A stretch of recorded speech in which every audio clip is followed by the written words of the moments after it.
In this video, I'm going to show you how to add pictures to a TikTok video. That is quite simple and easy to do, so let's begin.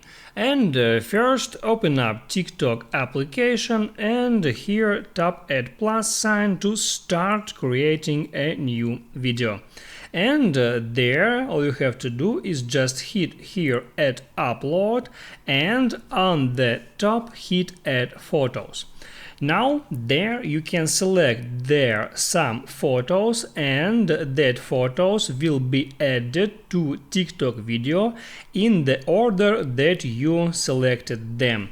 Now I have selected 7 photos, I can hit add next and now I got this kind of slideshow where these photos are changing in the order that I have selected them.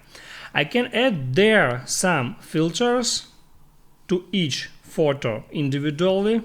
Also, I can make there a voiceover or I can add there sound, some effects, texts and stickers. And once I have finished editing that slideshow, I can hit add next and then hit on post to share this slideshow to my TikTok videos. That's how it works. If this video helped you out, don't forget to like and subscribe.